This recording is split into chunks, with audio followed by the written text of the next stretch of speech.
जी हाँ, आपने थंबनेल और टाइटल बिल्कुल सही पढ़ा। Trade like a cricketer.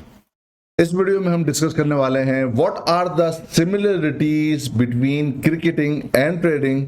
So let's jump into the topic.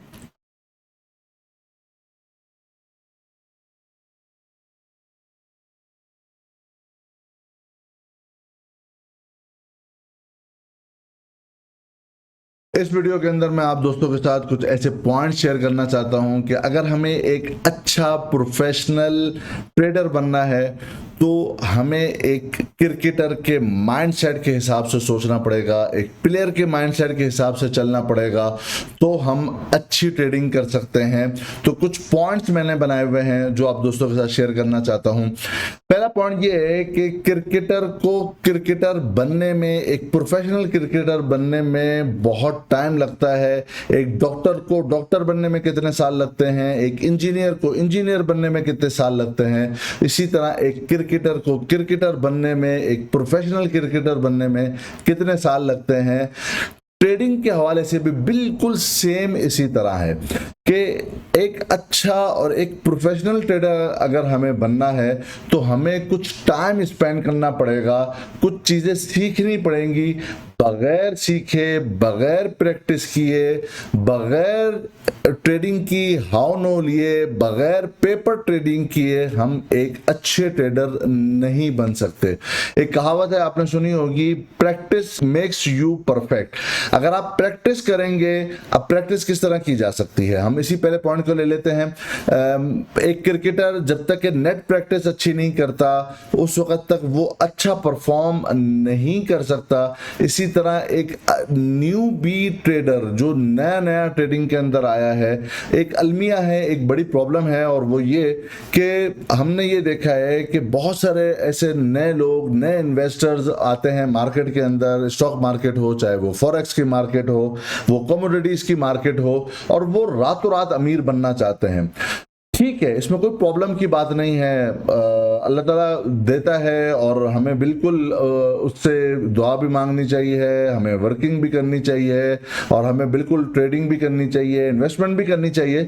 लेकिन असल इशू ये है कि वो बगैर पेपर ट्रेडिंग किए डायरेक्टली मार्केट के अंदर जंप करता है, और वो ये सोचता है कि अगर आज मैंने पैसे लगाए तो आज ही रात को मैं अमीर हो जाऊंगा, मैंने कल सुबह बाइंग की है तो उसके बाद उसी दिन उस शेयर को अपर लॉक क्यों नहीं लग रहा। सबसे बेहतर तरीका यह है कि जब कोई भी न्यू ट्रेडर या इन्वेस्टर मार्केट में आना चाहता है तो सबसे पहले वो पेपर ट्रेडिंग करे, प्रैक्टिस करे, कम से कम 100 चार्ट्स के ऊपर पहले वर्किंग करे, डेली के कुछ टाइम दे, घंटे दे। ऐसा नहीं हो सकता कि आपने आज सुना है कि जी स्टॉक मार्केट बहुत अच्छी है, बहुत ऊपर जाने वाली है, बहुत तेजी के साथ जाएगी, स्टॉक फलाना शेयर है वो बहुत तेजी के साथ ऊपर जाएगा, और आप बगैर कोई वर्किंग के डायरेक्ट जो है वो मार्केट के अंदर जो है वो तशरीफ लेकर आ जाएं, और हम ये बोलें कि जी आज चूंकि हमने मार्केट के अंदर एंट्री की है तो अब इस शेयर ने ऊपर जाना है। तो सबसे पहला बुनियादी पॉइंट यह है कि हमें प्रैक्टिस करनी चाहिए। जब तक हम प्रैक्टिस नहीं करेंगे हम एक अच्छे ट्रेडर नहीं बन सकते। स्पेशली मेरे वो फॉलोवर जो न्यू अभी हमें ज्वाइन कर रहे हैं, ये जो जिन्होंने रिसेंटली अभी मार्केट को ज्वाइन किया है, उनसे मेरी गुजारिश होगी कि वो स्टार्ट इस तरह कीजिए कि आप एक पेपर लीजिए और कुछ टाइम आप पेपर ट्रेडिंग कीजिए। आप अज्यूम कर लीजिए कि आपके पास 10 लाख रुपए हैं और उस 10 लाख रुपए से आप मार्केट में डेली ट्रेडिंग कीजिए। फिजिकल आप अपने इन्वेस्टमेंट मत कीजिए, बल्कि स्टार्टिंग के अंदर पेपर के ऊपर आप ट्रेडिंग करें। पेपर के अंदर आप लिखें कि आज मैंने ये शेयर इतने रुपए का बाय किया है, मेरा ये टारगेट है, मैं इस लेवल के ऊपर एंट्री कर रहा हूं, मैं इस लेवल के ऊपर एग्जिट करूंगा, मेरा ये स्टॉप लॉस ये एरिया है, ये लेवल है मेरा स्टॉप लॉस, और उसके बाद आप उसके अंदर ट्रेडिंग कीजिए। एक टाइम गुजारने के बाद जब आपके अंदर कुछ परफेक्शन आ जाए, आप कुछ प्रैक्टिस कर लें, पेपर ट्रेडिंग करें, उसके बाद आप उसका रिजल्ट देखें। रिजल्ट आपको बताएगा कि क्या आपने अपना हार्ड कोर पैसा जो आपने बहुत मेहनत के साथ कमाया है, क्या आपको अब इतने आपके अंदर आपने इतनी प्रैक्टिस कर ली है कि अब आपको मार्केट में इन्वेस्ट करना चाहिए या नहीं। आप देखेंगे कि अगर आपका रेशो 60% या 55% भी है और आपने एक अच्छी अच्छी ट्रेडिंग की है और लेट सपोज आपका 40%, 30%, 45% भी इवन अगर आपके स्टॉप लॉसेज भी हिट हुए हैं, लेकिन ऑल टुगेदर अगर आप प्रॉफिट में हैं, तो फिर ही आप तशरीफ लाइए। हमें आना चाहिए उस वक्त मार्केट में, बगैर पेपर ट्रेडिंग के हमें नहीं आना चाहिए। जिस तरह एक क्रिकेटर बगैर अच्छी प्रैक्टिस किए, बगैर प्रैक्टिस मैचेस खेले, नेट मैचेस खेले हुए एक अच्छा क्रिकेटर नहीं बन सकता, तो इसी तरह एक अच्छा ट्रेडर उस वक्त तक अच्छा ट्रेडर नहीं बन सकता जब तक कि वो पहले प्रैक्टिस नहीं करेगा, चाहे वो पेपर ट्रेडिंग की सूरत में हो या इनिशियली अगर बहुत ज्यादा आप चाहते हैं कि मार्केट के अंदर आप इन्वेस्टमेंट करें, तो अगर आपके पास लेट सपोज 1 मिलियन रुपीस हैं, 10 लाख रुपए हैं, या लेट सपोज 1 लाख रुपए है, तो आप उसका थोड़ी सी एक अमाउंट जो है वो मार्केट के अंदर आप डाल सकते हैं एज अ ट्रेनिंग। यानी आप ये समझेंगे कि आप इस पैसे से कोई पैसा नहीं कमा रहे, बल्कि आप प्रैक्टिस करना चाह रहे हैं। तो पहला पॉइंट मेरा यह है कि जब तक के प्रैक्टिस नहीं होगी उस वक्त तक परफेक्शन नहीं आएगी, और जब तक परफेक्शन नहीं होगी इस मार्केट के अंदर, स्टॉक मार्केट हो और इक्विटी मार्केट्स के अंदर, आप पैसा नहीं बना सकते। इसी के साथ हम दूसरा पॉइंट अपना डिस्कस कर लेते हैं कि आपको पता है कि कोई भी क्रिकेट टीम के अंदर कोच और जो सेलेक्टर्स हैं वो सेलेक्ट करते हैं नंबर ऑफ प्लेयर्स को, कि हमने कौन कौन सा प्लेयर अपनी इस टीम के अंदर इंडक्ट करना है। हमारी जो क्रिकेट मैच हो रहा है, कोई फुटबॉल की टीम हो, कोई भी स्पोर्ट्स की जो टीम्स होती हैं, उनके अंदर कोचेज डिसाइड करते हैं कि वो कौन से प्लेयर को खिलाना चाहते हैं। बेसिकली कोच सेलेक्ट करते हैं क्रिकेटर को, कोच सेलेक्ट करते हैं प्लेयर को। इसी तरह ट्रेडर, एक अच्छा ट्रेडर वो होता है जो कुछ सेलेक्ट करे अच्छे स्टॉक्स को। ऐसा नहीं होता कि अगर मार्केट ने ऊपर जाना है तो कोई भी स्टॉक ले लिया जाए, वो चलेगा ही चलेगा, ऐसा नहीं होता, बिल्कुल ऐसा नहीं होता। जिस तरह कोच सेलेक्ट करता है क्रिकेटर को, बिल्कुल इसी तरह एक अच्छा ट्रेडर सिलेक्शन करता है कुछ अच्छे शेयर्स को और कुछ अच्छे स्टॉक्स को।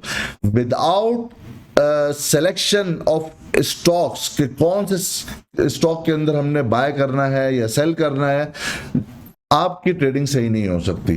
तो मेरा जो दूसरा पॉइंट है वो ये कि जिस तरह कोच सेलेक्ट करता है क्रिकेटर को, प्लेयर को, इसी तरह एक अच्छा ट्रेडर हमेशा सेलेक्ट करेगा कुछ चुनिंदा स्टॉक और शेयर्स को। इसी के साथ जो तीसरा पॉइंट है वो ये आता है कि बेसिकली ये एक हार्ड कोर बिजनेस है। इसके अंदर हमारे खून पसीने की कमाई जाती है, जो हमने सेविंग की है, जो आप दोस्तों ने सेविंग की है, हम अपने बीवी बच्चों, अपने रिश्तेदारों, अपने वालिदैन, अपने घर वालों के लिए, उनकी आसानी के लिए, अपने आसानी के लिए जो पैसा हमने सेव किया होता है वो हम डाल देते हैं मार्केट के अंदर। लेकिन इसके अंदर अक्सर ऐसा देखा गया है कि लोग जो ट्रेड करते हैं वो सिर्फ जस्ट टिप्स के ऊपर, जस्ट न्यूज़ के ऊपर, सोशल मीडिया के ऊपर जो बातें चल रही होती हैं उनके ऊपर ट्रेड करते हैं। Be professional. आपको प्रोफेशनल बनना पड़ेगा जब आप अपना hard core, it is a dam hard core business. ये हमारा एक पूरा प्रॉपर एक बिजनेस है। जब कोई बिजनेस हम शुरू करते हैं तो जब हम अपने खून पसीने की कमाई वहां पे लगाते हैं तो हम कितनी तगदो करते हैं, उसके बारे में, उस बिजनेस के बारे में पूरा नशेब फराज समझते हैं। इसी तरह ये भी एक प्रॉपर बिजनेस है। तो कोई भी गली का क्रिकेटर या कोई भी गली का प्लेयर हमारी क्रिकेट टीम जो होती है, जो नेशनल सतह के ऊपर होती है, वहां पर उस वक्त तक नहीं पहुंच सकता जब तक कि वो एक प्रोफेशनल क्रिकेटर नहीं होगा। बिल्कुल सेम इसी तरह है कि एक अच्छा ट्रेडर उस वक्त तक अच्छा ट्रेडर नहीं बनेगा, नहीं बन सकता जब तक कि वो प्रोफेशनल ना हो, वो उसे एक प्रॉपर हार्डकोर बिजनेस ना समझे। ये नहीं कि जी मेरे पास टाइम ही नहीं है, मुझे तो पता ही नहीं है, मैं सुन लूंगा तो कर लूंगा, तो किसी के टिप्स के ऊपर देख लूंगा। आप कभी भी इस तरीके से पैसा नहीं कमा सकते। I am damn sure about this.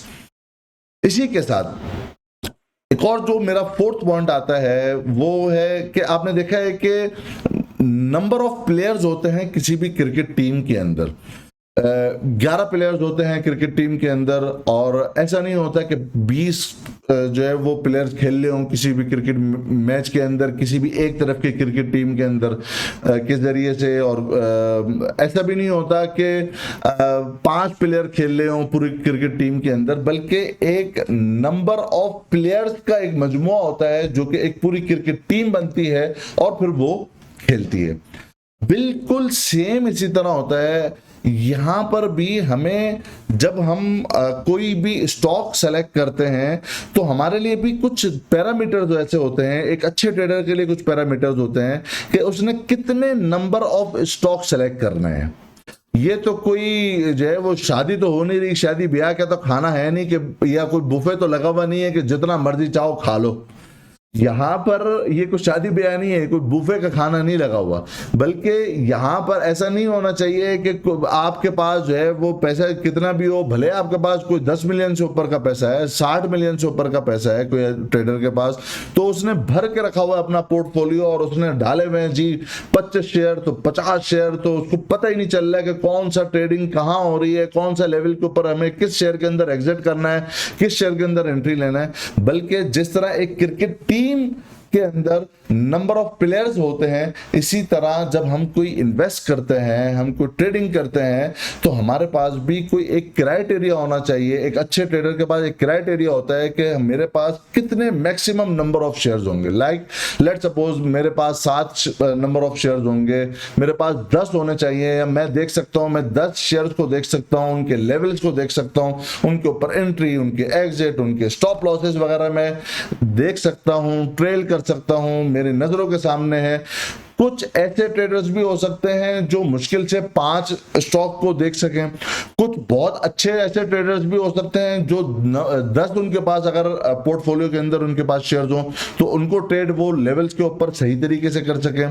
लेकिन ऐसा कोई भी बड़ा ट्रेडर नहीं हो सकता कि उसने 50 नंबर ऑफ शेयर्स डाले हुए हों, बहुत सारे स्टॉक्स के अंदर थोड़े थोड़े थोड़े थोड़े थोड़े करके डिफरेंट स्टॉक्स के अंदर उसने इन्वेस्टमेंट की भी हो, ट्रेडिंग वो करना चाहता हो। तो जिस तरह एक क्रिकेट टीम के अंदर नंबर ऑफ प्लेयर्स होते हैं, इसी तरह एक अच्छे ट्रेडर के लिए भी उसकी भी निशानी ये है कि उसके पास भी एक क्राइटेरिया होता है कि वो कितने नंबर ऑफ शेयर्स के लेवल्स को वो देख सकता है, उससे ज्यादा वो एक्सीड नहीं करता और हमें नहीं करना चाहिए। यहीं पर ही हमारा एक और पॉइंट आता है कि देखिए there are different type of players. कुछ प्लेयर ऐसे होंगे कि आपने देखा है कि जो डिफरेंट फॉर्मेट्स के ऊपर बड़ा जबरदस्त प्ले करते हैं। लेट सपोज कि कुछ मुमकिन है कि कुछ क्रिकेटर ऐसा हो, कोई क्रिकेटर ऐसा हो जो T20 में बहुत अच्छा खेलता है लेकिन वो ODI में अच्छा नहीं खेलता। आपको पता होगा कुछ ऐसे क्रिकेटर भी होते हैं जो ODI में अच्छा खेलते हैं, T20 में अच्छा खेलते हैं, लेकिन वो टेस्ट मैच प्लेयर नहीं होते, वो टेस्ट मैच अच्छा नहीं खेल सकते, वो टेस्ट मैच के अंदर फेल हो जाते हैं। लंबी जो इनिंग्स के जो मैचेस होते हैं उसके अंदर वो अच्छा प्ले नहीं करते। तो जिस तरह there are different types of players, इसी तरह there are different types of investors और ट्रेडर्स। कुछ ऐसे होते हैं कि जो इंट्राडे के अंदर बहुत अच्छा प्ले करते हैं। आज सुबह ही सौदा किया, आज शाम में मार्केट क्लोज होने से पहले अपना सौदा काट लिया। कुछ ऐसे ट्रेडर्स होते हैं जो पोजिशनल ट्रेडिंग बहुत अच्छा करते हैं, जो स्विंग ट्रेडिंग बहुत अच्छा करते हैं। कुछ ऐसे ट्रेडर्स होते हैं जो इन्वेस्टमेंट के ऊपर जाते हैं, जो लॉन्ग टर्म इन्वेस्टर्स होते हैं। कुछ ऐसे होते हैं जो मीडियम टर्म इन्वेस्टर्स होते हैं। कुछ ऐसे होते हैं जो शॉर्ट टर्म इन्वेस्टर्स होते हैं। तो सबसे पहले आपको यह जानना है कि आप किस टाइप के इन्वेस्टर या ट्रेडर हैं।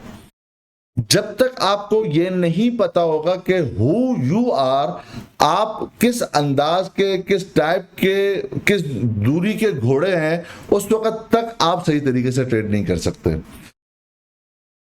अक्सर ऐसा देखा गया है, ऐसा ही होता है, आप मुझे ज़रूर बताइएगा। ऐसा होता है कि कुछ आप प्लान करते हैं कि मैं आज ये इंट्राडे या 2 से 3 दिन BTST का बाय टुडे सेल टुमारो, आप 4 दिन की स्विंग ट्रेडिंग लेना चाहते हैं, आपने इंट्राडे ट्रेडिंग की और मुमकिन है कि बसा होगा आपकी ट्रेड आपके खिलाफ चली गई। आपने एक शेयर लिया 100 रुपए के ऊपर और वो आपने ये सोचा कि जैसे ही वो 102 के ऊपर जाएगा मैं सेल कर दूंगा, लेकिन हमने ये देखा कि मार्केट क्लोज होने से पहले वो शेयर हो गया 98 रुपीज का।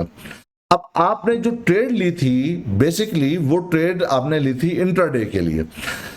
देन जब वो ट्रेड आपके खिलाफ चली गई तो आपने ये सोचा कि जी चले आज मैं इस सौदे को नहीं काटता, मैं हूं इंट्राडे ट्रेडर लेकिन मैं आज इस सौदे को नहीं काटता, मैं कल इसको काट दूंगा, मैंने BTSC करने के लिए चले जाता हूं।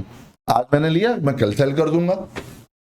लेकिन फिर आपने ये देखा कि कल जी मार्केट तो वो शेयर तो और नीचे चला गया, वो 98 की जगह वो 97 हो गया, वो 96 हो गया।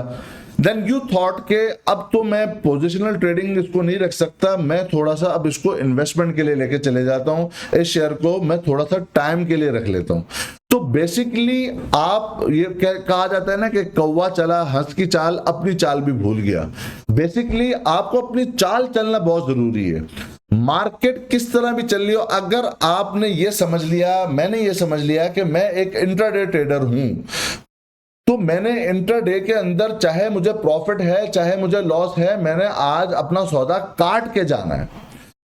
अगर मैंने ये समझा कि मैं पोजिशनल ट्रेडर हूं और मैंने ये देखा कि मैंने 100 रुपए पे मैंने इसको बाय किया है, मैं इसका 96 तक मैं इसको होल्ड कर सकता हूं और मेरा टारगेट है 110 रुपए का, तो या तो वो 110 पे जाएगा तो मैं पोजीशन अपनी काटूंगा यानी स्क्वायर अप करूंगा, अपने प्रॉफिट बुक करूंगा, या वो अगर 96 पर आएगा तो मैं इस ट्रेड में से एग्जिट कर दूंगा यानी अपना स्टॉप लॉस लेकर निकल जाऊंगा मार्केट से। और बाद में हमने ये देखा कि मैंने देखा कि वो शेयर 96 से भी नीचे चला गया, वो चला गया जी 94 पे हो गया, वो 93 पे हो गया, 95 पर हो गया। अब मैं स्टॉप लॉस नहीं लेता और अब मैं अपनी चाल भूलकर दूसरे कौवा चला हंस की चाल, अपनी चाल भी भूल गया।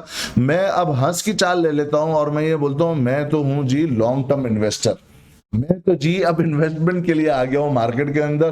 कोई बात नहीं, मार्केट अभी थोड़ा सा शेयर नीचे गया है ना, तो कोई बात नहीं, वो ऊपर चले जाएगा, अल्टीमेटली तो ऊपर जाएगा। ऐसा बिल्कुल भी नहीं होना चाहिए। अगर आपको पता है आप किस टाइप के ट्रेडर हैं, अगर आपको पता है आप इंट्राडे ट्रेडर हैं, आप स्विंग ट्रेडर हैं, आप इन्वेस्टर हैं, इन्वेस्टमेंट भी अगर आप कर रहे हैं तो किस टाइप की इन्वेस्टमेंट है, आपकी शॉर्ट टर्म की इन्वेस्टमेंट है, आपकी मीडियम टर्म की इन्वेस्टमेंट है, आपकी लॉन्ग टर्म की इन्वेस्टमेंट है। तो जब आपने डिफाइन कर लिया कि आप किस टाइप के ट्रेडर हैं, आपको स्टिक रहना है अपनी ही चाल के ऊपर, जो आपकी चाल है। अगर आपकी चाल इंट्राडे की है तो आपको इंट्राडे के ऊपर ही अपनी पोजीशन क्लोज करनी चाहिए। व्हाटसोएवर जो आपके खिलाफ हो, चाहे आपके हक में ट्रेड हो, आपको वहां पे सौदा काटना चाहिए। एक अच्छा ट्रेडर वही होता है जो बार बार ऐसा नहीं होता कि कभी इन्वेस्टर बनता है, कभी स्विंग ट्रेडर बनता है, कभी वो इंट्राडे ट्रेडर बन जाता है, जहां हक में ट्रेड चली जाए वहां पर बोले मैं ये दूसरा ट्रेडर बन गया, जहां पर खिलाफ चली जाए मैं दूसरा ट्रेडर बन गया। एक अच्छा ट्रेडर की निशानी ये नहीं है कि वो बार बार अपनी चाल तब्दील करे। आपको ये आइडेंटिफाई करना है कि आप किस टाइप के ट्रेडर हैं। सो जो एक क्रिकेटर एक खास फॉर्मेट के अंदर प्ले कर सकता है वो उस फॉर्मेट का प्लेयर होता है। इसी तरह आपको भी ये आइडेंटिफाई करना है कि आप किस टाइप के प्लेयर हैं। इसी के साथ एक और पॉइंट जो मेरा आता है वो है कि बेसिकली आपने बड़ा सुना है कि ट्रेंड इज योर फ्रेंड। आपको पता है कि एक अच्छा क्रिकेटर कौन सा होता है, जिसकी फॉर्म लगी हुई हो। यानी अगर एक क्रिकेटर है जिसकी फॉर्म बड़ी अच्छी चल रही है तो कहा जाता है जी ये परफॉर्मिंग क्रिकेटर है, परफॉर्मिंग प्लेयर है, उसको सिलेक्ट किया जाता है टीम के अंदर। बिल्कुल यही होता है स्टॉक मार्केट के अंदर भी, इक्विटी मार्केट्स के अंदर भी, कमोडिटीज मार्केट के अंदर भी, कि चलते घोड़े के ऊपर बेट लगानी होती है। जिस तरह भी मैंने कहा जाता है ट्रेंड इज योर फ्रेंड। आपने ये देखा कि एक परफॉर्मिंग स्टॉक है, हम ये देखते हैं एक परफॉर्मिंग स्टॉक है जो बड़ा जबरदस्त फॉर्म के अंदर है। मार्केट कहां भी जा रही है, इंडेक्स कहां भी जा रहा है, लेकिन वो पर्टिकुलर स्टॉक एक फॉर्म के अंदर है, एक रिदम के अंदर है। अब वो रिदम किसी भी तरफ का हो सकता है, वो रिदम बुलिश भी हो सकता है, वो रिदम बेयरिश भी हो सकता है। जो बुलिश वाला रिदम होगा उसके अंदर हम क्या करते हैं, उसके अंदर हम बाय करते हैं। जो बेयरिश वाला रिदम होता है उसके अंदर क्या किया जाता है, जो लोग शॉर्ट सेल करते हैं वो शॉर्ट सेल करते हैं। तो बेसिकली चाहे वो रिदम ऊपर का हो चाहे वो रिदम नीचे का हो, वो होता है बेसिकली ट्रेंड, वो बेसिकली कहा जाता है ट्रेंड। और इसी वर्ड के अंदर जो फ्रेज कहा जाता है ट्रेंड इज योर फ्रेंड, इसके अंदर एक और वर्ड अगर आप बढ़ा दें, trend is your friend until it bends, जब तक के वो रिवर्सल नहीं होता ट्रेंड, वो आपका दोस्त है। तो परफॉर्मिंग स्टॉक जो होता है, इंडेक्स को छोड़ दें, पर स्टॉक की बात कर रहा हूं, परफॉर्मिंग प्लेयर को सेलेक्ट किया जाता है अपनी टीम के अंदर, बिल्कुल इसी तरह परफॉर्मिंग स्टॉक को आपको सेलेक्ट करना होता है। नॉन परफॉर्मिंग को कोई नहीं सेलेक्ट करता, यानी ये नहीं देखा जाता कि कोई स्टॉक जी वो तो बहुत नीचे आ गया है, नीचे है चलो इसको बाय कर लो, और वो फलाना स्टॉक जो है वो तो ऊपर ही जाता जा रहा है, उसको छोड़ दो जी, वो तो अगर वो चल रहा है तो दूसरा वाला भी चलेगा।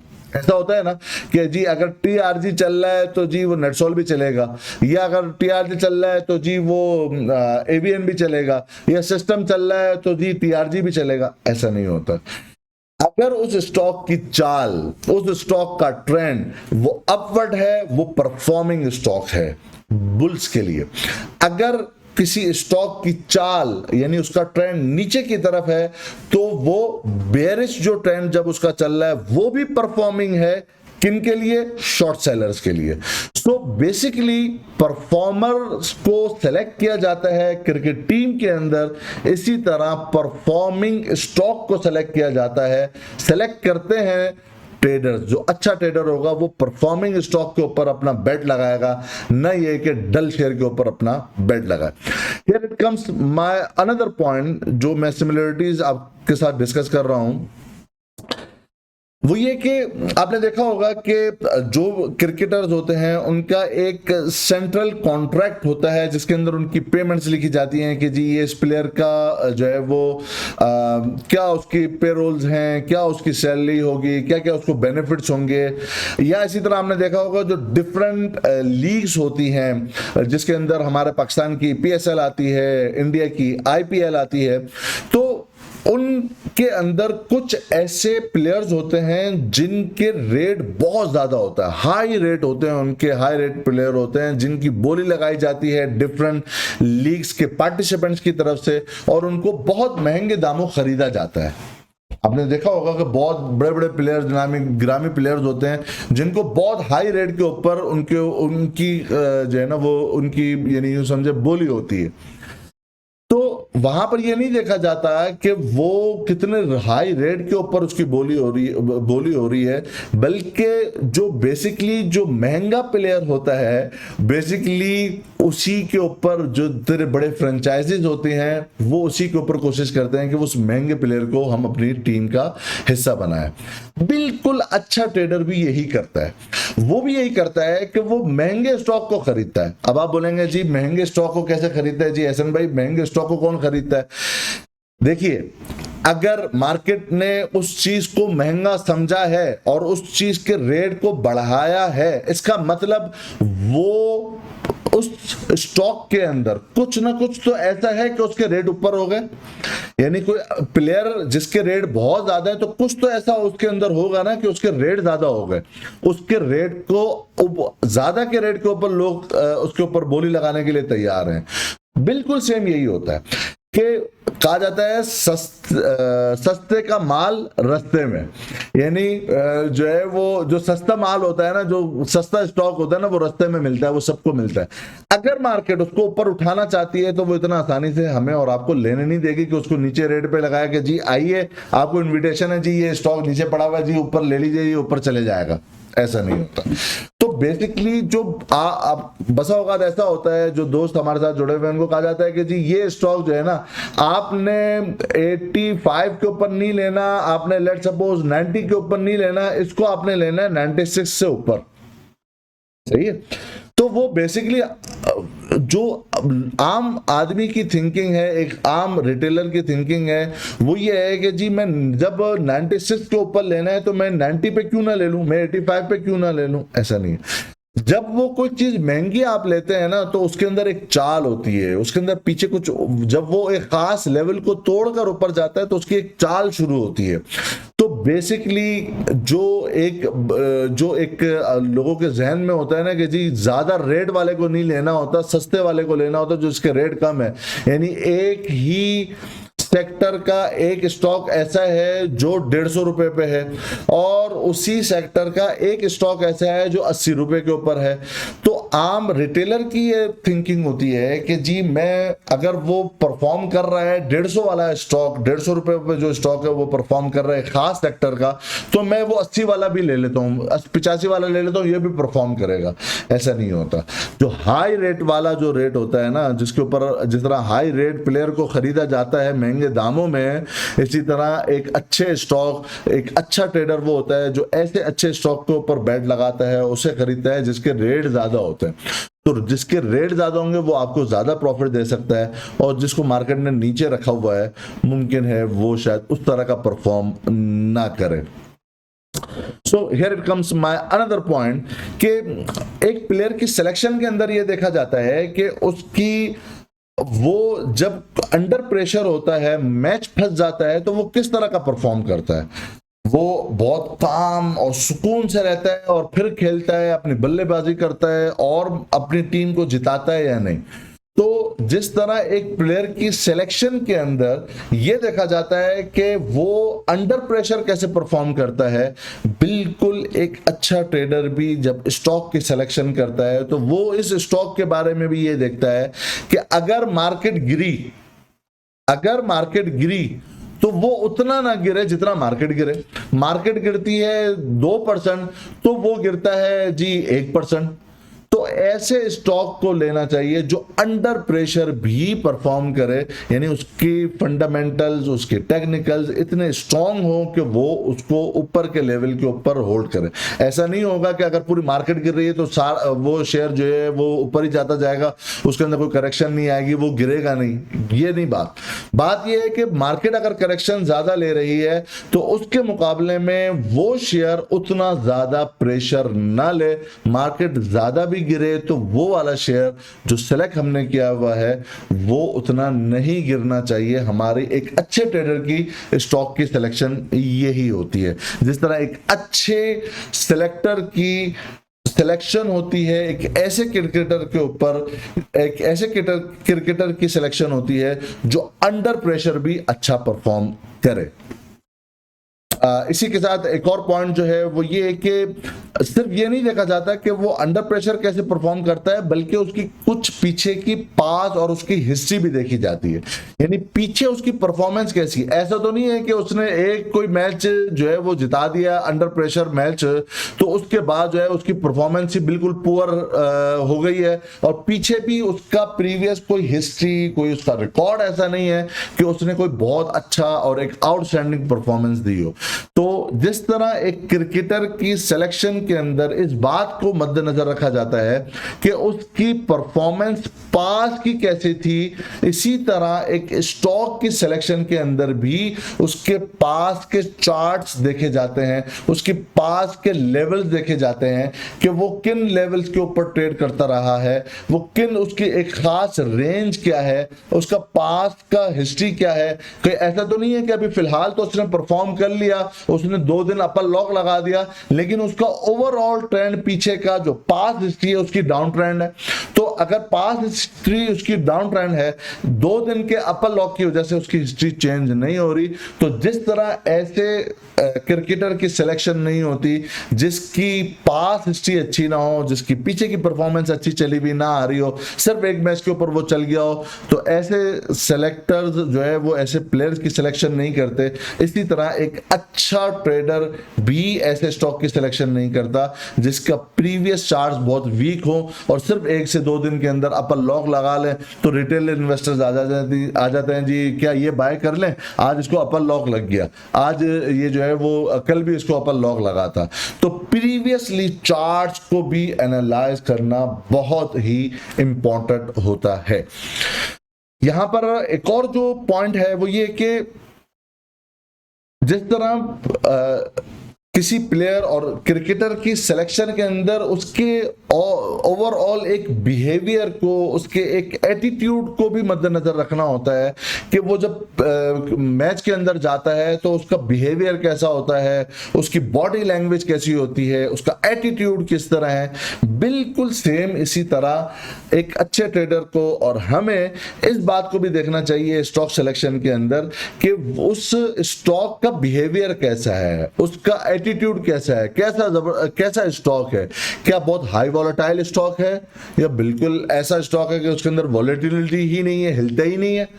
जब तक कोई कुछ हिलेगा नहीं तो कुछ मिलेगा नहीं, जब तक स्टॉक हिलेगा नहीं हमें मिलेगा नहीं, और जब स्टॉक हिलेगा चाहे ऊपर हिले चाहे नीचे हिले उसी वक्त ही हमें कुछ मिलेगा, प्रॉफिट होगा या लॉस होगा। सो बेसिकली ऐसे स्टॉक के ऊपर की सिलेक्शन करनी चाहिए जो वॉलेटाइल भी हो। ऐसे स्टॉक की सिलेक्शन इसके अंदर उसका एटीट्यूड ये होना चाहिए कि वो अपर लॉक भी लगाता हो। ऐसा तो मरियल तो कोई शेयर नहीं है कि हमने बाय कर लिया, वो जो है ना वो उसकी एक तो वॉलेटिलिटी बहुत कम है और वो जिंदगी में उसको अपर लॉक ही नहीं लगे जी, वो चलते ही बहुत सालों में कभी जाकर लगते हैं या लोअर लॉक लगते हैं। तो वॉलेटाइल भी स्टॉक होना चाहिए, उसका एटीट्यूड इस तरह होना चाहिए कि वो वॉलेटाइल भी हो, उसका एटीट्यूड इस तरह होना चाहिए कि उसके अंदर कुछ सर्किट ब्रेकर्स भी लगते हो, उसका एटीट्यूड ये होना चाहिए कि वो एक लिक्विड स्टॉक होना चाहिए। ऐसा नहीं हो कि वो 10 दिन तक उसके अंदर ट्रेडिंग ही नहीं हो रही, 2 दिन तक उसके अंदर ट्रेडिंग ही नहीं हो रही और हम चाहते हैं उसको लिक्विडेट करना। आज मुझे जरूरत है पैसे की तो मैं उसको लिक्विडेट करना चाहता हूं लेकिन कोई बायर ही नहीं खड़ा हुआ, या मैं एक स्टॉक को खरीदना चाहता हूं कोई सेलर ही नहीं खड़ा हुआ। तो स्टॉक सिलेक्शन के अंदर इस बात को भी मद्देनजर रखना चाहिए कि वो लिक्विड स्टॉक हो, यानी हमें जब जरूरत पड़े हम उसके अंदर बाय करना चाहें, अपनी बाइंग की पोजीशन बनाना चाहें, अपनी सेलिंग की पोजीशन बनाना चाहें, तो उसके अंदर इतनी तो लिक्विडिटी हो कि उसके अंदर इतने तो वॉल्यूम जनरेट होते हो कि एटलीस्ट हम बाइंग और सेलिंग जब हम चाहें वो कर सकें। तो ये एक एटीट्यूड होना चाहिए स्टॉक सिलेक्शन का अंदर। ऐसे स्टॉक की सिलेक्शन होनी चाहिए जिसके अंदर ये एटीट्यूड हो उसका, जिसके अंदर ये उसका बिहेवियर हो। यहीं पर ये एक और पॉइंट जो आता है वो ये आता है कि हमने पीछे देख लिया उसकी परफॉर्मेंस भी बहुत जबरदस्त बढ़िया चली हुई आ रही है जी, उसके अंदर उसकी अभी अंडर प्रेशर भी बहुत अच्छा परफॉर्म कर रहा है, बिहेवियर भी अच्छा है, एटीट्यूड भी है उसके अंदर लिक्विडिटी भी है, वॉल्यूम भी जनरेट होते हैं, उसके अंदर वॉलेटिलिटी भी है नहीं थी। अभी वो परफॉर्म ही नहीं कर रहा। तो जिस तरह एक अच्छा क्रिकेटर जो पीछे पास भी बहुत अच्छा हो, उसका परफॉर्मेंस भी उसकी अच्छी रही है, उसके अंदर अंडर प्रेशर भी उसने परफॉर्म किया हुआ है, लेकिन अभी वो आउट ऑफ फॉर्म है, यानी उसकी फॉर्म ही नहीं लग रही।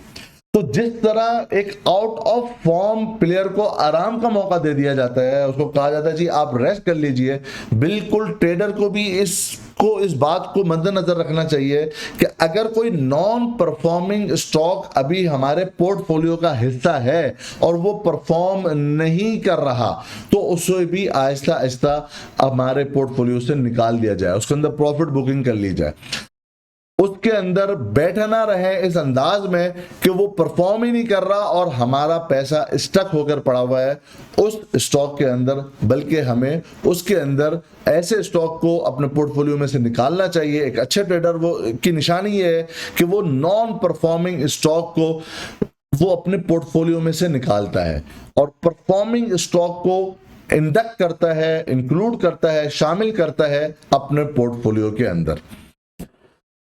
आपने ये भी देखा है कि एक जब क्रिकेट टीम बनती है तो बेसिकली उसके अंदर एक बैलेंसिंग होती है।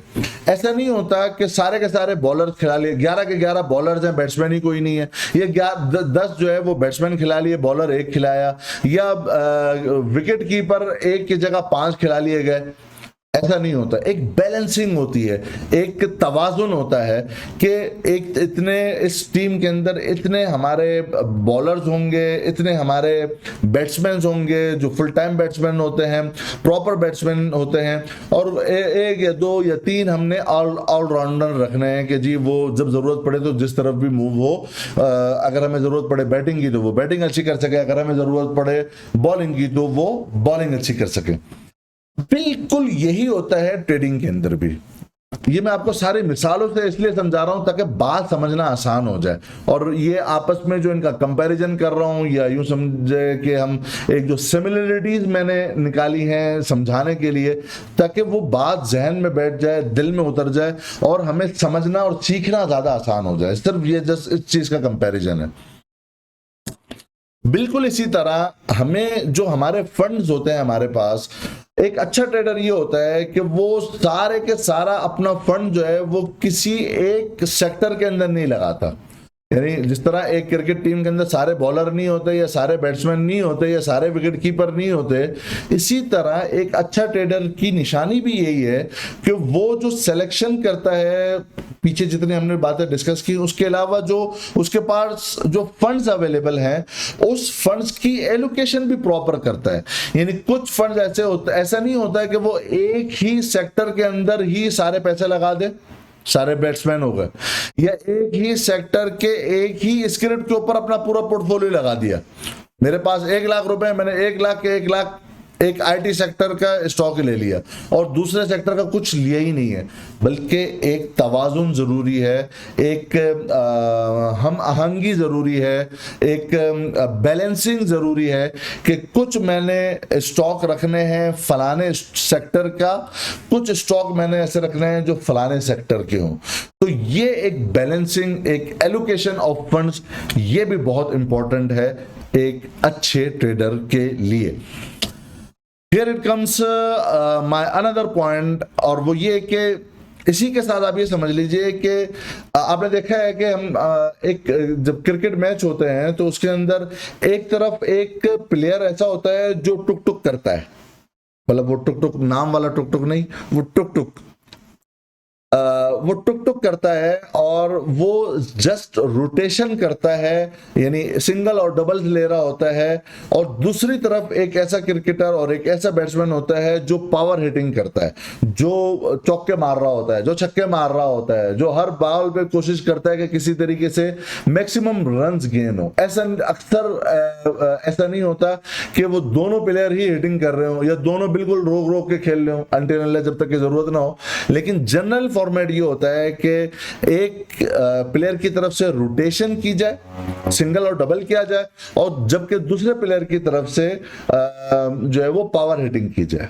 यही होता है अच्छे ट्रेडर की भी निशानी, कि वो अपनी जो सिलेक्शन करता है स्टॉक की, उसके अंदर इस बात को मद्देनजर रखता है कि मैंने सारा पोर्टफोलियो एग्रेसिव स्टॉक के ऊपर भी नहीं लगाना, और अपना सारा पोर्टफोलियो डिफेंसिव स्टॉक के ऊपर भी नहीं लगाना। मिसाल के तौर पर अगर आज की बात कर ली जाए कि आईटी सेक्टर के बड़ा जो है ना वो बड़ा बूम है, और आईटी सेक्टर के बहुत सारे शेयर बड़े अच्छे ऊपर गए, कुछ शेयर ऐसे भी हैं जो बड़े उसके अंदर करेक्शन काफ़ी ज़्यादा है, और अल्हम्दुलिल्लाह हमने उसको डिस्कस भी किया था। मैं नेटसोल की मिसाल दे रहा हूँ, आप चैनल के ऊपर जाकर देख लीजिएगा, उसके अंदर हमने वीडियो भी बनाई थी। लेकिन कुछ ऐसा एग्रेसिव स्टॉक है, लेट्स सपोज TRG है, मैं नाम ले लेता हूँ, कि वो एक एग्रेसिव स्टॉक है, उसके अंदर वॉलेटिलिटी भी बहुत ज़्यादा है, ब्रेकर्स भी लग जाते हैं, वॉल्यूम बड़ा ज़बरदस्त किस्म का जनरेट कर देता है, लिक्विडिटी भी मौजूद है, परफॉर्मेंस पास की देख लो ज़बरदस्त रही है पीछे की, आप करंट सिचुएशन देखे, परफॉर्मिंग है, अभी सारा कुछ है। तो अब ऐसा नहीं होता है कि, और एग्रेसिव स्टॉक है, तो ऐसा नहीं है कि मेरे पास अगर लाख रुपए हैं तो मैंने लाख के लाख रुपए उस TRG के ऊपर या लेट्स सपोज एक एग्रेसिव स्टॉक के ऊपर मैंने लगा दिए। बल्कि एक अच्छे ट्रेडर की निशानी है कि कुछ अपना पोर्टफोलियो का हिस्सा एग्रेसिव स्टॉक के ऊपर लगाता है, और कुछ अपना पोर्टफोलियो का हिस्सा डिफेंसिव स्टॉक के ऊपर लगाता है। मिसाल के तौर पर हमारा फर्टिलाइजर जो सेक्टर है, ये एक डिफेंसिव स्टॉक है, और भी बहुत सारे स्टॉक सेक्टर जैसे हैं जो डिफेंसिव स्टॉक है। तो कुछ कुछ बैलेंसिंग हमें डिफेंसिव और एग्रेसिव स्टॉक के अंदर रखनी चाहिए।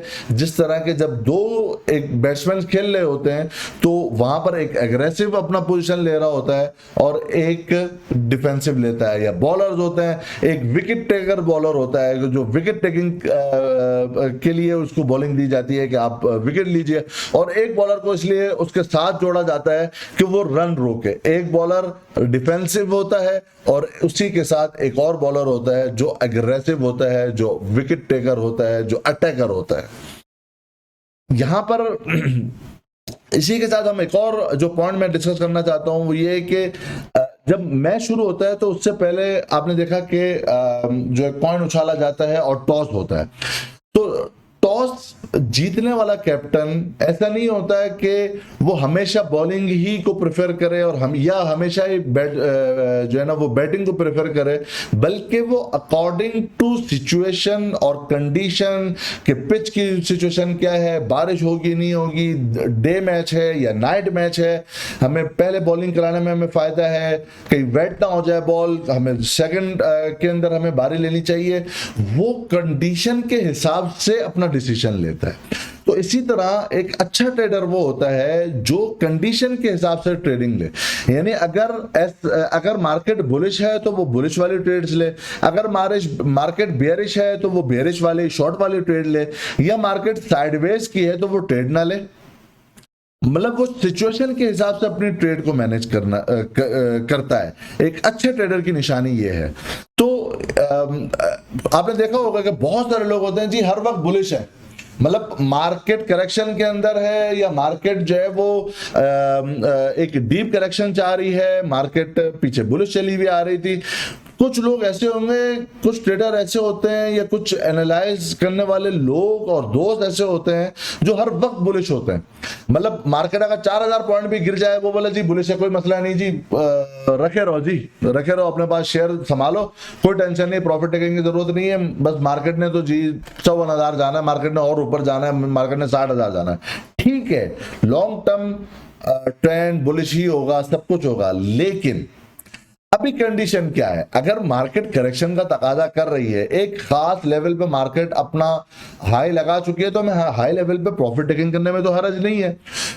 इसी तरह कुछ लोग ऐसे होते हैं, कुछ ट्रेडर्स ऐसे होते हैं जो हर वक्त बेयरिश होते हैं। यानी अगर एक शेयर 10 रुपए से चलकर 30 रुपए पे पहुंचा तो जब वो 30 रुपए पे शॉर्ट कर रहे थे, तो जब वो 60 रुपए पे आया तो फिर भी वो शॉर्ट कर रहे थे, वो 80 रुपए पे आया वो फिर भी शॉर्ट कर रहे थे, वो 100 रुपए पे गया वो फिर भी शॉर्ट कर रहे थे, वो 150 पे चला गया वो फिर भी शॉर्ट कर रहे थे। यानी वो हर वक्त बेयरिश है, वो कंडीशंस को नहीं समझते, वो मार्केट की साइकी को, मार्केट की साइकोलॉजी को, वो मार्केट के ट्रेंड को, वो मार्केट की मूवमेंट को, वो मार्केट के रिदम को समझते ही कोई नहीं है। वो हर वक्त बेयरिश होंगे, तो वो कंडीशंस नहीं समझते। तो अच्छा ट्रेडर वो होता है जो मार्केट की कंडीशंस को समझे और उसके बाद अपना फैसला ले कि अभी मुझे बुलिश होना है, अभी मुझे बेयरिश होना है और अभी मुझे साइडलाइन होना है।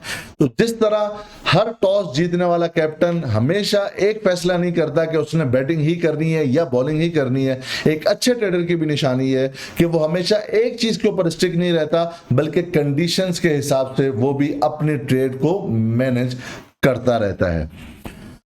इसी के साथ एक और जो पॉइंट है वो ये कि आपने देखा कि बैट्समैन जब बैटिंग करता है तो जब तक बॉलर अपनी बॉल को थ्रो नहीं करता, अपनी बॉल नहीं कराता, उससे पहले बैट्समैन अपना बल्ला नहीं घुमाता। ऐसे ही है ना, यानी जब तक के बॉल थ्रो नहीं होगी बॉलर के हाथ से, उससे पहले बैट्समैन अपना बल्ला नहीं घुमाता, बल्कि वो वेट करता है, वो बॉल का वेट करता है कि बॉल उस तक आए और उसके बाद वो रन ले और वो फिर हिट करे अपने बैट से। बिल्कुल सेम एक अच्छा ट्रेडर भी यही करता है। वो क्या करता है? वो भी लेवल का वेट करता है और वो इस बात का वेट करता है कि वो ट्रेड उसके पास उस लेवल के ऊपर आए और फिर वो एंट्री ले। यानी जब तक के वो लेवल नहीं आता, ऐसा बहुत दफा देखा है मैंने, बहुत सारे लोग आकर बताते हैं कि जी मेरे पास मेरे पास 50 स्टॉक है, मैंने 40 स्टॉक रखे हुए थे, मैंने इतना रखा हुआ था, ये सारी चीजें डिस्कस करते हैं। तो ऐसा भी बहुत दफा मैंने देखा है कि कुछ दोस्त ऐसे होते हैं कि आज मेरे पास 10 लाख रुपए हैं, तो मैं बोलता हूं मैंने आज ही ट्रेड करनी है, जी मुझे बताया कि आज क्या ट्रेड करनी है, आज मुझे क्या बाय करना है या आज मुझे क्या सेल करना है। भाई अभी वो लेवल ही नहीं आया, वो लेवल ही नहीं आया जिस पर हमने ट्रेड करनी है। तो मार्केट के हिसाब से हमें चलना चाहिए, लेवल के हिसाब से हमें चलना चाहिए, ट्रेड ऑन लेवल्स हमें करनी चाहिए। जब तक लेवल ना आए बॉल का वेट करें। वो देखे ना, एक जो शिकारी होता है वो क्या करता है, वो सबसे पहले एम लगाता है, यानी सबसे पहले अगर मैंने कोई शिकार करना है तो सबसे ऐसा नहीं मेरे पास बंदूक है तो मैंने आज हवाई फायरिंग कर देनी, बस मैंने फायरिंग करनी है, मैंने शिकार हो गया खुद ब खुद, ऐसा नहीं होता ना। बल्कि अब शिकारी क्या करता है, पहले वेट करता है, एक टारगेट सेट करता है कि इस टारगेट को मैंने टारगेट करना है, इस जानवर को मैंने टारगेट करना है, और उसके बाद फिर उसके ऊपर एम लगाता है, उसके ऊपर निशाना लगाता है, और निशाना लगाने के बाद फिर वो फायर करता है। इसी तरह एक अच्छा ट्रेडर भी एक अच्छा निशानेबाज होता है, एक माहिर निशानेबाज होता है। सबसे पहले वो टारगेट सेट करता है कि ये वाला शेयर इस लेवल पर आएगा तो यहां पर इस लेवल के ऊपर मैं अपनी एंट्री बनाऊंगा, पहली एंट्री इस लेवल के ऊपर बनाऊंगा। वो टारगेट सेट करता है, फिर एम लगा कर बैठता है, वो आज उस लेवल के ऊपर वो शेयर आ जाए तो आज बाय कर लूंगा, कल आ जाए तो कल कर लूंगा, परसों आ जाए परसों करूंगा, 10 दिन बाद आएगा तो 10 दिन बाद करूंगा। पहले टारगेट सेट किया, मैंने 100 रुपए पे ये शेयर लेना है, 150 रुपए पे ये शेयर लेना है, वेट किया कि वो उस लेवल के ऊपर आ जाए, एम बनाया अपना। वो जैसे जब भी एम बन जाए, वो 10 दिन में स्टॉक आ जाए, वो 15 दिन में आ जाए, वो 20 दिन में आ जाए, उस एम के ऊपर फिर वो एंट्री करता है और फिर जाकर अपना फायर लगाता है, फायर खोलता है और फिर उसके अंदर अपनी एंट्री बनाता है, लेकिन वो अपने लेवल के ऊपर, विदाउट लेवल नहीं करता। ऐसा नहीं है कि मेरे पास आज जी 10 लाख रुपए आ गए, या मेरे फलानी चीज खुली हो गई, या मैंने फलाना ट्रेड से प्रॉफिट कमा लिया, बताएं जी आज क्या करें, ये वाला शेयर आज ले लें जी, वो तो ऊपर जा रहा है तो ले लें। तो हर चीज लेवल के ऊपर होगी, अपने वक्त के ऊपर होगी। बल्ला बैट्समैन उस वक्त तक नहीं घुमाता जब तक कि बॉल उसके पास ना आ जाए। एक अच्छा ट्रेडर उस वक्त तक ट्रेड नहीं करता जब तक कि उसके लेवल के ऊपर ट्रेड ना आ जाए। Here it comes my another point. क्या कोई भी क्रिकेटर दुनिया में ऐसा है, कोई भी बैट्समैन दुनिया के अंदर ऐसा है जो कभी आउट ना हुआ हो? कोई है ऐसा? नहीं होगा, डेफिनेटली नहीं होगा। आप मेरे साथ हैं या नहीं है? होपफुली आप मेरे साथ होंगे, एनर्जेटिक होकर ये मेरी बात सुनेगा। मैं बड़ा एनर्जेटिक हूं। देखें, कोई भी क्रिकेटर दुनिया का ऐसा नहीं है जो कभी आउट ना हुआ हो। कोई भी बॉलर दुनिया का ऐसा नहीं है कि कभी उसको चौका या छक्का ना लगा हो और हर बॉल पे बैट्समैन को वो आउट करता हो। नहीं है ना? ठीक है ना? नहीं है? बोले नहीं है, नहीं है। सो अब जिस तरह एक बैट्समैन ऐसा कोई नहीं है दुनिया के अंदर जो कभी एलबीडब्ल्यू ना हुआ हो, या बोल्ड ना हुआ हो, या कैच आउट ना हुआ हो, और कोई दुनिया की टीम भी ऐसी नहीं है जो हर वक्त मैचेस जीतती ही जाए, यानी कभी कोई मैच हारे ही ना। नहीं है ना ऐसी भी कोई टीम। बिल्कुल ट्रेड के अंदर भी यही होता है। कोई भी दुनिया का ऐसा ट्रेडर नहीं है जो हर वक्त हर ट्रेड के अंदर प्रॉफिट के अंदर हो, कभी आउट ना हुआ हो, यानी कभी लॉस ना हुआ हो। दुनिया का कोई ट्रेडर ऐसा नहीं है। दुनिया का कोई ट्रेडर ऐसा नहीं है जो कभी आउट ना हुआ हो, कभी उसका स्टॉप लॉस हिट ना हुआ हो, या उसकी सारी की सारी ट्रेड्स ही प्रॉफिट के ऊपर गई हूं। दुनिया का कोई ऐसा ट्रेडर नहीं है किसी भी, चाहे वो इक्विटीज हो, चाहे वो फॉरेक्स हो, कमोडिटीज हो, दुनिया का ऐसा कोई ट्रेडर नहीं है। तो इस बात को बहुत समझना बहुत ज्यादा जरूरी है कि don't regret if you hit your stop loss. अगर आपके ट्रेड के अंदर आपका स्टॉप लॉस हिट हो चुका है और आपको उसके अंदर लॉस हो चुका है, तो आपको रिग्रेट नहीं होना चाहिए। जिस तरह कोई भी क्रिकेटर, कोई भी बैट्समैन रिग्रेट हर वक्त नहीं, इस बात पर नहीं होगा कि वो आउट क्यों हो गया। या कोई भी टीम इस बात पर परेशान नहीं होगी कि वो कोई जो है वो एक मैच क्यों हार गई, बल्कि फोकस क्या करती है टीम्स, फोकस ये करती है ठीक है 5 मैच की सीरीज है, उनमें से हमें 3 मैच जीतने हैं ताकि हम सीरीज अपने नाम कर लें। सेम अच्छा ट्रेडर भी यही करता है, वो सीरीज अपने नाम करता है। वो ये देखता है कि अगर मैंने 10 ट्रेड्स ली हैं तो उनमें से मेरा एटलीस्ट 60% का रेशो अच्छा होना चाहिए, 50% से अबव होना चाहिए, 50% होना चाहिए तो एटलीस्ट रिस्क और रिवॉर्ड रेशो मेंटेन होना चाहिए। अगर मेरी 4 ट्रेड के अंदर मुझे लॉस हुआ है तो मुझे 5 से 6 ट्रेड के अंदर प्रॉफिट होना चाहिए, और अगर लॉस 1 रुपए का है तो मेरा प्रॉफिट 2 रुपए का होना चाहिए। ये जो एक माइंडसेट है स्पेशली हमारे रिटेलर्स का, कि वो स्टॉप लॉस हम एक्सेप्ट ही नहीं करते, यानी हम एक्सेप्ट ही नहीं कर सकते मुझे लॉस हो सकता है।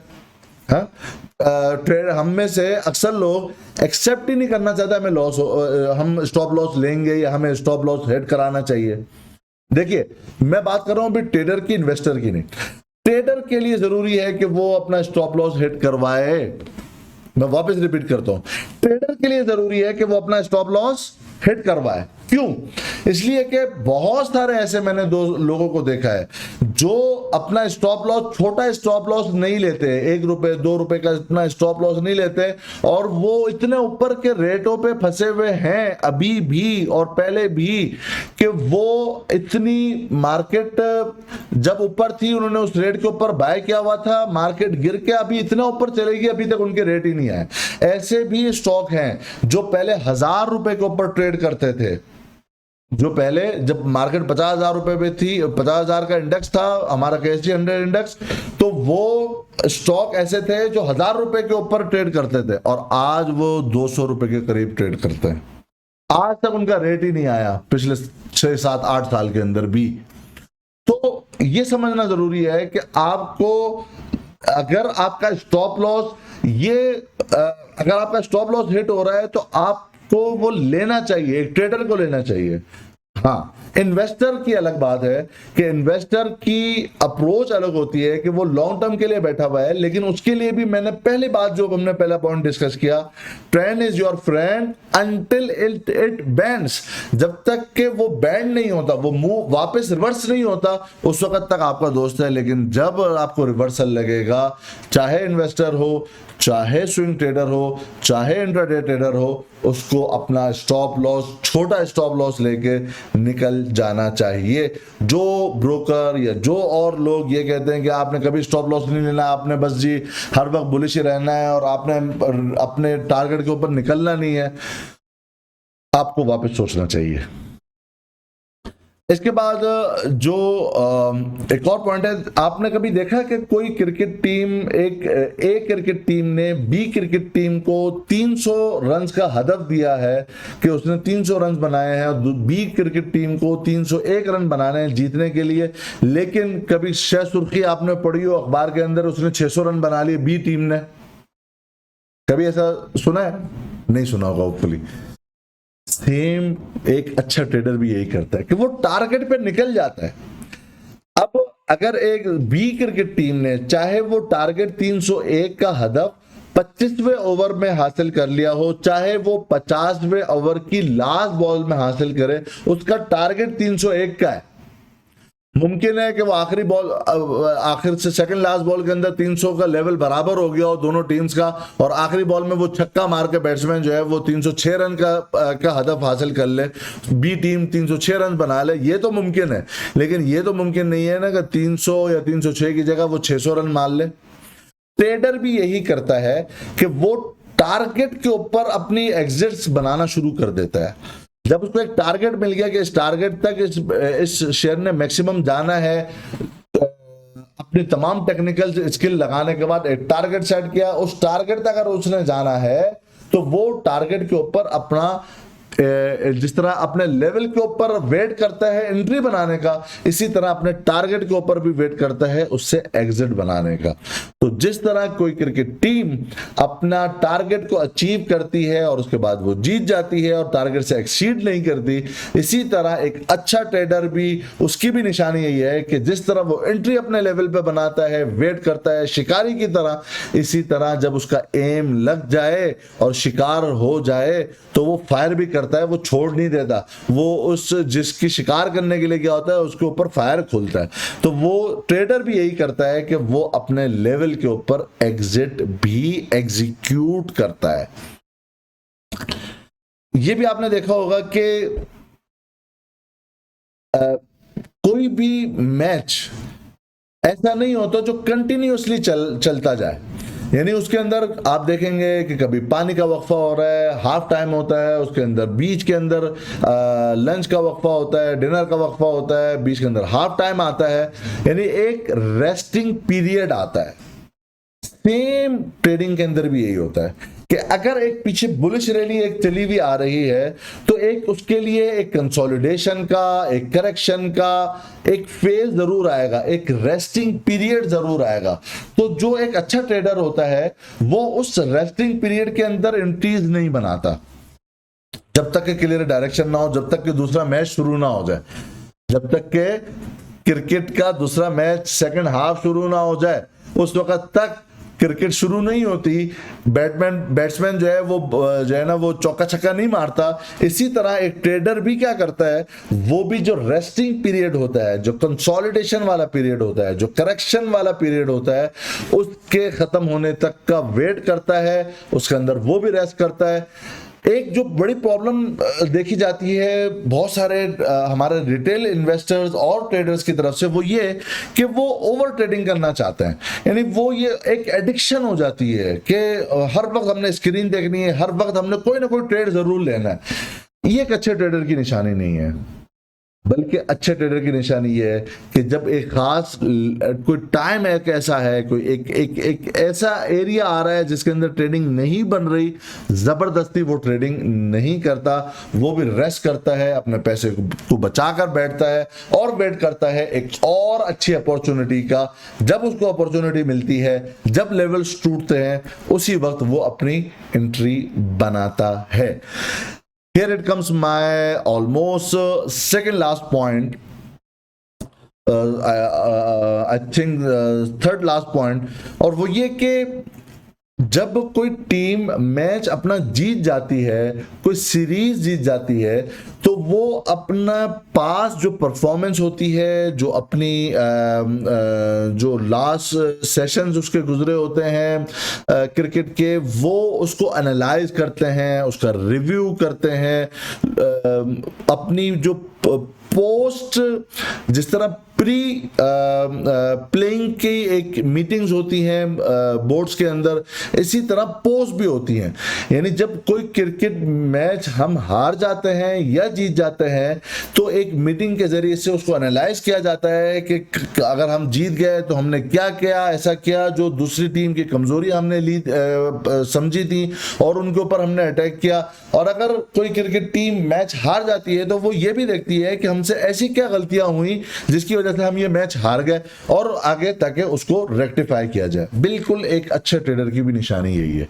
और वो ये कि जब कोई ट्रेड वो एनालाइज करता है, वो हफ्ते बाद करे, वो 2 हफ्ते बाद करे, या महीने का आप अपना एक शेड्यूल बनाए कि मैंने हर हफ्ते या 2 हफ्ते या 1 महीने के बाद अपना जो लेजर मेरा आया है उसको मैं एनालाइज करूंगा, अपना पीछे पुरानी परफॉर्मेंस को देखूंगा कि अगर मुझसे कोई ट्रेड अच्छी हुई है तो उसके पीछे क्या रीजन थे, मैंने किस वजह से ये ट्रेड ली थी, क्या चीज एनालाइज करके मैंने ये ट्रेड ली थी और अच्छी वो गई है। या अगर कोई ट्रेड खिलाफ चली गई, मतलब हमारे खिलाफ चले गए, हमें लॉस हो गया, तो हमें ये भी सोचना बहुत जरूरी है। ऐसा नहीं कि लॉस हो गया तो हो गया, या प्रॉफिट हो गया तो बस जी बल्ले बल्ले और मैंने बहुत अच्छी ट्रेड की थी। पॉइंट्स को समझना जरूरी है और यह देखना भी जरूरी है कि जो हमारी ट्रेड खिलाफ भी गई है उसकी क्या रीजन थी, क्यों हमारी ट्रेड ये खिलाफ गई है, क्यों हमसे सही ट्रेड नहीं हो सकी, क्या रीजन थी, ताकि अगली दफा हम अपनी उस गलतियों को ना दोहराएं।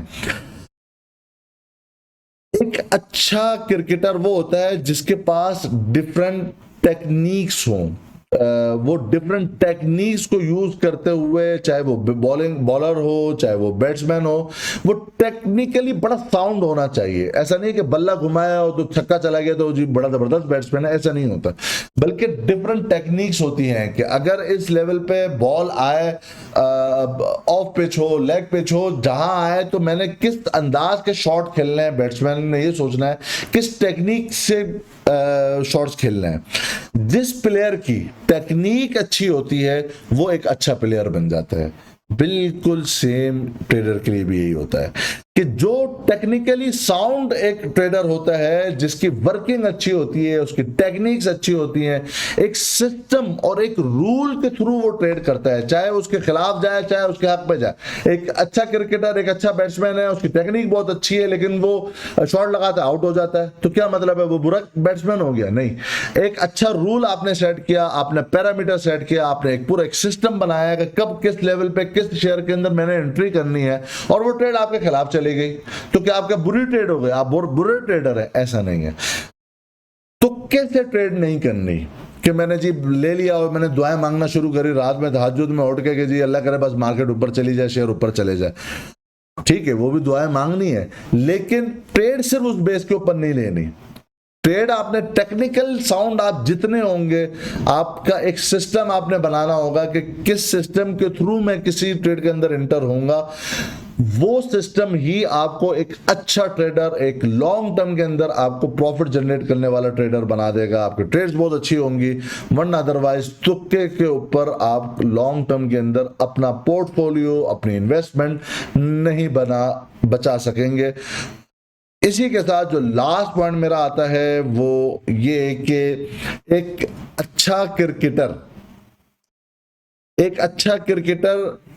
अच्छे क्रिकेटर के लिए भी जरूरी होता है एक कोच का होना। He needs a coach जो बाहर से बैठ के बताए कि आप जो क्रिकेटर को बताए, बैट्समैन को बताए कि आप जो शॉट्स खेलने हैं इसके अंदर ये गलतियां, ये सुकून, ये इसके अंदर इश्यूज हैं, ये एरर्स हैं, आप उसको रेक्टिफाई करोगे। तो जिस तरह बहुत सारे क्रिकेटर ऐसे हैं, बड़े अजीम क्रिकेटर हैं, और मुमकिन है उनके कोच उतना ज्यादा अच्छा ना खेल सकते हो जितना वो अच्छा क्रिकेटर खेलता है, या बैट्समैन खेलता है, या बॉलर खेलता है। लेकिन एक ऐसा कोच एक बड़े खिलाड़ी को भी जरूरत पड़ती है जो बाहर से बैठकर उसकी खामियां बताए, उसको गाइडेंस दे, उसको मेंटोर करे, उसको समझाए बुझाए, उसके अंडरस्टैंडिंग करवाए। जिस तरह एक अजीम क्रिकेटर को भी एक कोच की जरूरत होती है, बिल्कुल इसी तरह एक अच्छा ट्रेडर वो होता है जो एक किसी अच्छे एक्सपर्ट्स के साथ जुड़ जाए, कुछ अच्छे लोगों के साथ जुड़ जाए जो एक्सपर्ट्स हो, जिनकी गाइडेंस के जरिए से वो अपने ट्रेड्स को मैनेज कर सके, ताकि बाहर से बैठकर समझाने वाला एक्सपर्ट या उसका ट्रेनर या उसका टीचर या उसका मेंटोर ऐसा हो जो उसको पॉलिश करे, और वो जितना ज्यादा अच्छा पॉलिश होता रहेगा उतना ही ज्यादा उसकी ट्रेड्स भी अच्छी होती रहेंगी। यहां पर हमारा इस पूरा कंपैरिजन जो हमने एक सिमिलरिटीज मैंने बयान करना चाहिए थी वो मैंने बयान कर ली है। लास्ट में मुझे आप जरूर सजेशन दीजिएगा कि ये वीडियो आपको कैसी लगी है, क्या ये जो वीडियो मैंने बनाई है, क्या इसी तरह का कोई और भी आप कंटेंट देखना चाहते हैं ट्रेडिंग या इन्वेस्टमेंट के हवाले से? अगर देखना चाहते हैं तो कौन सा ऐसा कंटेंट देखना चाहते हैं जो नॉर्मल मैं टेक्निकल एनालिसिस करता हूं KSE 100 इंडेक्स और मार्केट के हवाले से, उसके अलावा इससे हटकर कोई ऐसा सब्जेक्ट आप चाहते हैं, कोई आप मुझे अगर बताना चाहें, कुछ ऐसी कोई और चीज इसके हवाले से देखना चाहते हैं जिस पर मैं वीडियो बना सकूं, तो जरूर मुझे कमेंट बॉक्स में लिखकर बताइएगा। इसी के साथ मुझे ये भी बताइएगा कि जो ये मैंने जो ये वाली वीडियो बनाई है इसके अंदर मेरी स्पीड कैसी थी, बहुत स्लो थी, रिदम कैसा था, बहुत तेज था, मैं सही तरीके से आपको दोस्तों को अपना पॉइंट जो है वो समझा सका हूं या नहीं, और क्या आप इस वीडियो को सिर्फ देख के बड़ी जबरदस्त वीडियो बनाई और बहुत अच्छे अच्छे पॉइंट बताए, क्या सिर्फ ये सुनकर आप छोड़ देंगे या इसको इम्प्लीमेंट भी करेंगे? इसको इम्प्लीमेंट करने की एटलीस्ट आप कोशिश करेंगे अपने ट्रेड्स के अंदर, अपने इन्वेस्टमेंट्स के अंदर? ये भी जरूर मुझे लिखकर बताइएगा कमेंट बॉक्स के अंदर। इंशाल्लाह नेक्स्ट वीडियो में वापस से आपसे मुलाकात होती है। अपना बहुत बहुत ख्याल रखिएगा और हमारे इस चैनल का भी। अल्लाह हाफिज़ नासिर।